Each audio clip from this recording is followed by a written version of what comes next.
আল্লাহ রাসূল সাল্লাল্লাহু আলাইহি ওয়াসাল্লাম বলছেন, আমার কোনো ভাইয়ের সাথে তাকে সাহায্য করতে একটু হেঁটে যাওয়া মদিনার মসজিদে 1 মাস ইতিকাফ করার চেয়েও উত্তম।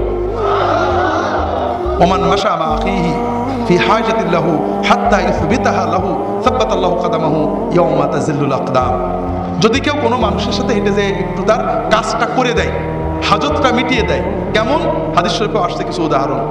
একজন লোক টাকা পাবে একজনের কাছে, দিচ্ছে না। আপনি এলাকার প্রভাবশালী মানুষ, রাজনৈতিক নেতা, সামাজিক ব্যক্তিত্ব, সাথে যেয়ে বললেন ভাই ওর টাকাটা পাবে, দিচ্ছে না কেন, দিয়ে দেন। লোকটা যখন জানলো আপনি জেনে গেছেন, দিয়ে দিল। একজন টাকা পাবে, খুব চাপ দিচ্ছে, গরিব মানুষ দিতে পারছে না, আপনি যে 2 মাস সময় নিয়ে দিলেন। হাসপাতালে ডাক্তাররা ভর্তি করছিল না, ক্লিনিকে যাইতে বলছিল, আপনি ভর্তি করে দিলেন। পুলিশে ধরে নিয়ে গেছে, ঘুষ ছাড়া ছাড়ে না, নির্দোষ মানুষ আপনি জানেন অন্যায় করে ধরে নিয়ে গেছে, আপনি বলে তাকে বের করে দিলেন। এতিম, বিধবা, যে কোনো ভাবে একটা মানুষের সাথে যে তার প্রয়োজন মিটিয়ে দেওয়া, আল্লাহ রাসূল সাল্লাল্লাহু আলাইহি ওয়াসাল্লাম বলছেন যদি কেউ এটা করে তাহলে কিয়ামতের দিন যেদিন সবার পা পিছলে পুলসিরাত থেকে জাহান্নামে চলে যাবে, ওই দিন ওই ব্যক্তির পা আল্লাহ পিছলাতে দেবেন না।